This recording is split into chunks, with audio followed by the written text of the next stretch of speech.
నమస్తే.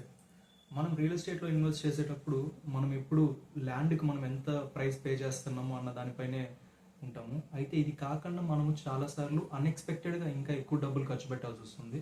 దానికి ఎగ్జాంపుల్గా నేను ఇప్పుడు ఒక గ్రౌండ్ రియల్ ఎగ్జాంపుల్ ఒకటి చెప్తాను. వీడియో చూడండి. ఇది చూడండి. సో ఇది ఒక వెంచర్ అనమాట. ఇది ఆ వెంచర్కి మెయిన్ రోడ్. ఈ మెయిన్ రోడ్ చుట్టుపక్కల అటుపక్క ఇటుపక్క మీరు అబ్జర్వ్ చేయొచ్చు క్లియర్గా ఎలక్ట్రిక్ పోల్స్ ఉన్నాయి. చూడండి, ఎలక్ట్రిక్ పోల్స్ ఉన్నాయి. ఇవన్నీ ఎలక్ట్రిసిటీ డిపార్ట్మెంట్ వాళ్ళు డెవలప్ చేసిన ఎలక్ట్రిక్ పోల్స్. ఇది మెయిన్ రోడ్. ఈ మెయిన్ రోడ్కి అటు ఇటు రెండు పక్కల ఎలక్ట్రిక్ పోల్స్ ఉన్నాయి. సో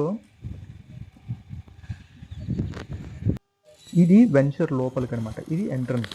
మీరు లోపలికి వచ్చినప్పుడు ఇక్కడ అబ్జర్వ్ చేయొచ్చు, ఇక్కడ ఉన్న ఎలక్ట్రిక్ పోల్స్ అన్నీ ఎలక్ట్రిసిటీ డిపార్ట్మెంట్ వాళ్ళు వాళ్ళ డబ్బుతో డెవలప్ చేసిన ఎలక్ట్రిక్ పోల్స్ కాదు.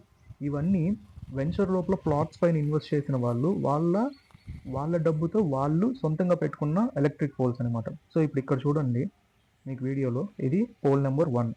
దాని తర్వాత జూమ్లో చూడండి పోల్ నెంబర్ 2. ఆ పోల్ నెంబర్ 2 తర్వాత ఇంకో పోల్ మీకు కనిపించదు, అక్కడికి ఎండ్ అయిపోతుంది. ఎందుకు అంటే ఆ పోల్కి ఎదురుగా ఉండే ఇంటి వాళ్ళు వాళ్ళ సొంత డబ్బులతో ఈ పోల్స్ వేయించుకున్నారు. సో ఇప్పుడు మీకు ఇంకోటి చూపిస్తా చూడండి. సెకండ్ స్ట్రీట్లో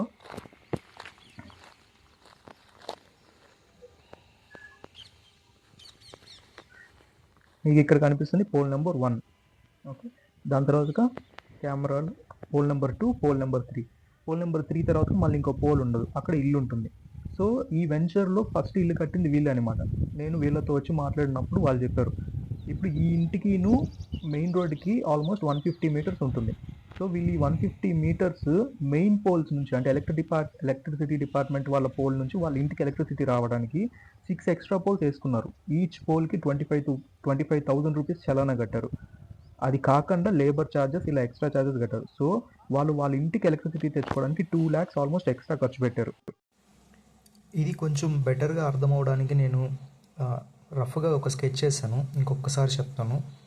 ఇక్కడ ఆరెంజ్ కలర్లో ఉండేది మెయిన్ రోడ్ అనమాట. ఈ మెయిన్ రోడ్కి మీకు అటుపక్క ఇటుపక్క నేను ఆరెంజ్తో హైలైట్ చేసింటివి ఎలక్ట్రిసిటీ డిపార్ట్మెంట్ వాళ్ళు ఆల్రెడీ ఇన్స్టాల్ చేసిన ఎలక్ట్రిక్ పోల్స్. కానీ మనకి ఇక్కడ బయ్యర్ నెంబర్ 1 చూడండి.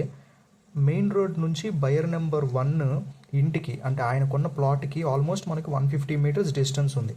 అయితే ఇప్పుడు ఆయన ఈ మెయిన్ ఎలక్ట్రిక్ పోల్ నుంచి ఆయన ఇంటికి ఎలక్ట్రిసిటీ రావడానికి ఆయన 1, 2, 3, 4, 5, 6 ఇలా 6 పోల్స్ ఆయన ఇన్స్టాల్ చేసుకోవాల్సి వచ్చింది. దీనికి డెవలప్మెంటల్ ఛార్జెస్గా ఆయన సొంత డబ్బులు ఎలక్ట్రిసిటీ డిపార్ట్మెంట్కి పే చేయాలి, ఆల్మోస్ట్ 25,000 ఈచ్ పోల్. ఇప్పుడు ఇక్కడ చూడండి బయర్ నెంబర్ 2, ఈయన ఇక్కడ ఇల్లు కట్టుకున్నాడు. ఇప్పుడు ఆయనకి ఇంటికి ఎలక్ట్రిసిటీ రావడానికి పోల్ నెంబర్ 2 దగ్గరికి ఆల్రెడీ ఎలక్ట్రిసిటీ ఉంది కాబట్టి అక్కడ నుంచి 2 పోల్స్ వేసుకున్నాడు. పోల్ 2A, పోల్ 2B వేసుకొని ఆయన ఇంటికి ఎలక్ట్రిసిటీ తెచ్చుకున్నాడు. సో ఇలా ఏం జరుగుతుందంటే వెంచర్లో మనం ఇలాంటి డెవలప్మెంటల్ ఛార్జెస్ని కూడా ఇంక్లూడ్ చేసుకోవాలి. మనం కొనేటప్పుడు మనము ల్యాండ్ వాల్యూ, అంటే ల్యాండ్కి మీరు ఎంత డబ్బులు ఇస్తున్నారో మాత్రమే గమనిస్తూ ఉంటారు. అయితే ఇప్పుడు బయ్యర్ ల్యాండ్ కొనుక్కున్న తర్వాత ఇల్లు కట్టాలి అనుకున్నప్పుడు ఆయన ఎక్స్పెక్ట్ చేయని ఛార్జ్ ఇది.